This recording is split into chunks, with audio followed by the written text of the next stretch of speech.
So I'm going to talk about three projects that we have underway now. Now that we've seen these great demos, all the hard work that's gone into bringing the new platform to release, it's important that we get the word out and provide appropriate documentation and tutorials and training to try to expand the use of the platform. We're all excited about what we have here, and so it's what we'd really like to see now is a broader use of it across the scientific community, and that's kind of our job, is to help document what we have and make sure it's accessible and usable by the broadest number of people in the community.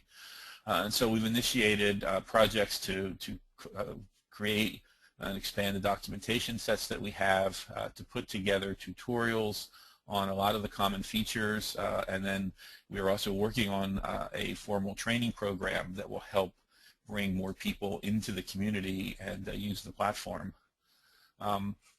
But did you know that version 1.1 did have a good set of, pretty good set of documentation and a set of tutorials, largely work done by the developers early on and brought together by folks at the University of Michigan to put together a set of user manuals and admin manuals, and also a set of tutorials. These are all available have been available on the website. We have in our new YouTube channel brought all the tutorials together, and in fact the Michigan folks have even put together a quick video showing the differences between the interface in version 1.1 and version 1.2 of the platform, and those are out there already today for you to look at. And so we are bridging off of this good work that they've done to try to put together the next set and updates to all of these. So we've created a documentation program. We have brought in Eric Kaplan, who is a technical writer, knows a lot of the science and a lot of the background on the system, and is very, very happy to be working with us in the foundation now. And Eric's job is to work with the developers, work with the groups who have initiated a lot of these projects and the demos that you saw here today, and put together a set of user guides, online help system, a technical guide, the release notes, and is also working then on migration guidelines if you're already using the platform in an earlier version, and the data loading guideline. All of these are being created and will be made available over the next couple of weeks. We're hoping to have at least the initial versions of all of these by the annual meeting, which is just 5 weeks away in Ann Arbor, and you'll start to see these again, be made available and with announcements appropriately in the website and our various media. So if you hear from Eric and you're a developer or working on some of these tools, please help Eric give him the information that he's looking for, because we really hope to have a very strong and professional set of documentation available again in the next few weeks. Similarly, Alex Papa, a scientist in Boston, who's also had joined the project, and she will be working on organizing and pulling together all the videos that we have and putting and expanding the tutorial program. These will include overviews similar to the types that you've seen today, but also getting into a little more in-depth into some of the key features of the new platform version, as well as updating what's out there. Her focus and what we're really striving for here is less about which button to push and which knob to turn, and more about what's the scientific intent of a particular capability, what are the advantages of using it, especially on the tranSMART platform, and then what's the value you get in terms of it. And so we're really looking to put together kind of a lot more higher level pictures of why you would use a particular set of tools or how you get a certain task done, much more oriented toward getting your job done in terms of your research project. Again, we're targeting to have initial versions of these available and demonstratable to you at the annual meeting in 5 weeks. As I mentioned, we have created a YouTube channel. We have a tutorial playlist out there already, the tutorials that the Michigan folks have put together, and we're using these as kind of our guide to how we want to put together these new tutorials. They did a really fine job in terms of different types of tutorials they have. For example, heat maps, and you get really a walkthrough of how you create a heat map from different types of data sets.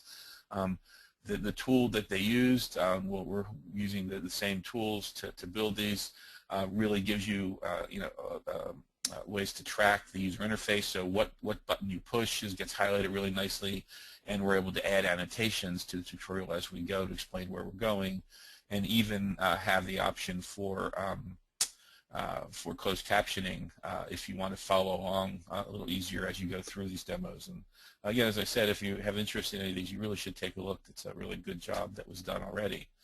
Now, in putting a tutorial together, what we're gathering is the script that we're using in terms of what you do step by step and how you put the tutorial, and how we put the tutorial together. There are specific data set, obviously, that you use as you walk through the particular tutorial script, and that ultimately ends up in the tutorial itself. We plan to make available not only the tutorial, which you can watch, but also the data set in a public area and the script that we used, so that you can actually use these to start as you learn yourself how to use that particular feature. And we're going to make all of these available to you. I would like to call out that we could certainly use help in developing these things. For the most part, neither Alex or Eric or I are doing or actively doing today research, and in these things, and so we don't have active projects that we can dip into. So if you have public data sets and public publishable stories, we would love to find some of these that we can use as our demonstration materials, as we'll gather, we'll do the work to gather what we need to pull these together for you. But if you have some interesting stories, or if you see a paper that you think would make an interesting example for some of these capabilities, we'd love to hear from you and let us know about those. The third piece is our training program. We are working now to put together some courses that could be made available and used to help, again, get more people up to speed on the platform. We're working in terms of things like half-day, full-day training courses at the level of a user-level training course, which might be just a quick way to gather these together. Get some people up to speed. An admin training. How do you install the system? How do you make changes? Maybe using some of the programmatical features that we heard about today. And then an advanced course where how to use some of the more advanced features, with the opportunity to also have some custom developed additions to these. Our expectation and what we're working on is courses that we'll do on-site, so we'll come to an organization and train a group of people from that organization. Also maybe a regional training, which will come to, say, Cambridge, Massachusetts, or to London or Paris, and offer a training course that multiple companies or multiple organizations would come to training. And we're also looking then at some potential webinars. Some of these courses might be amenable to webinar-based. We are looking to develop this as a fee-based system, so that we can have some ways of continuing to expand and make these even more professional courses and expanded topics. And we will be doing this with some of the tranSMART vendors. I know a number of the vendors out there who are working with some of the customers have parts of training that they use, and so we're working and starting these discussions with some of them to put these courses together with us.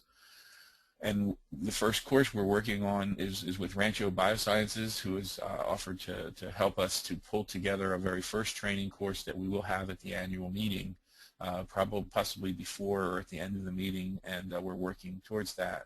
and we'll have some details available shortly.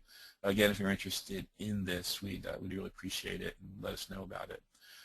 So those are the three areas that we're working on. We think that these will be a significant addition to the offering and to the platform, and we're really excited to try to get these together. And you'll see us at the meeting in the annual meeting in Ann Arbor, and we'll be talking and showing you where we are with these. I'd like to spend another just quick 5 minutes to talk about rebranding the foundation. You'll see a lot of new things here in terms of our slides, the templates we're using, and the new logos and things, and we really have decided to take a little bit of time and put sort of a new face on some of the things that we're doing. Why do you do this? Well, this is what marketing people do, right? New and improved. As Keith mentioned at the beginning, we're 18 months in since the foundation was founded, roughly a little longer, I guess. This release, this version 1.2 of the platform, is really a watershed release. It's got a lot of contributors, a lot of new capabilities that have been brought in together. It's very exciting. We're really at the kinds of tools and capabilities we have now really makes this a very exciting platform, which can be used for a lot of different things. We now have 18 members of the foundation who are help supporting and the activities that we're doing, and with over 50 organizations overall using the platform, we felt like this, especially with the second annual meeting coming up, this would be a good time to rebrand some of the things that we're doing. I want to emphasize we have the same goals, the same mission. None of that has changed. We do have the improved platform, and we felt like a fresh look would be a good thing to do now. So we've put together a new logo. We've got a brand new website that's up. We started a newsletter, and we're really working on expanding our visibility. So I'll just touch quickly on these.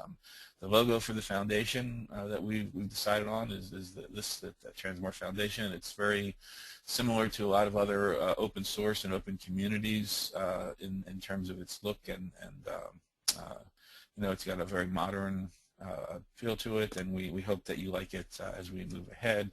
And we've also put together a special logo for the foundation's platform, for the platform, and this is what we'll be using across all the tranSMART Platform 1.2 branding. We did put together a new website, and we hope you get a chance to take a look at it. Again, we think it's got a very nice modern look and feel to it. It's got a lot of the same content that you saw in the previous website, but a lot more capability. And so, a lot of the information is out here in terms of our history, the management team, the board of directors.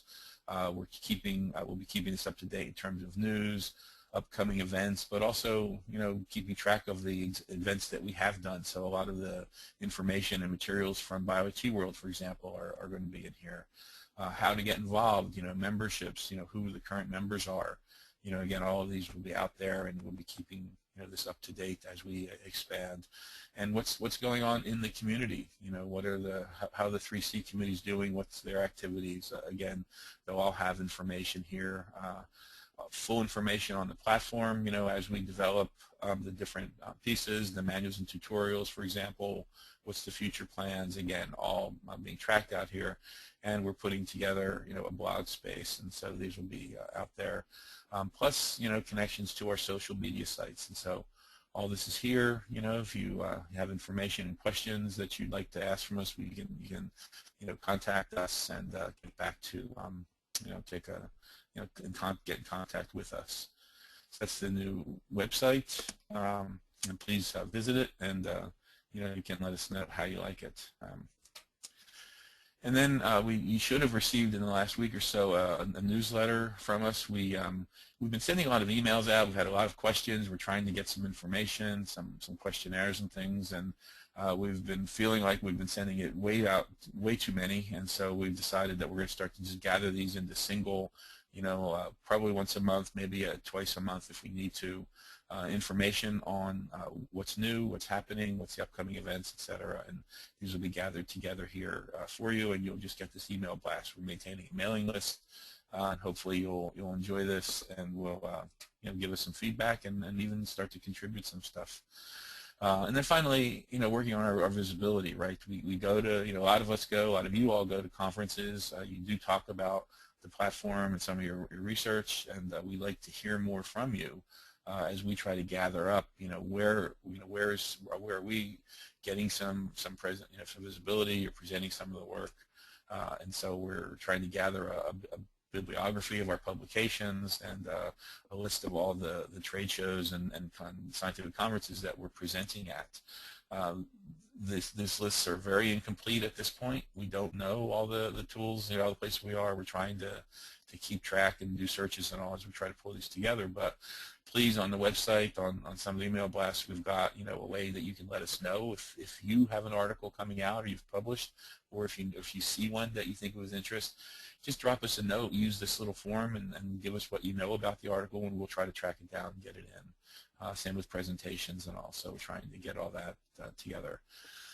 Other social media, we do have our YouTube channel. We've got a couple of playlists out here on YouTube now. These include our tutorials, but also all the community webinars are being recorded and put out there. This launch event will be recorded and out there, and even a number of the Paris meeting now is loaded out onto the Foundation channel. So please keep an eye on that.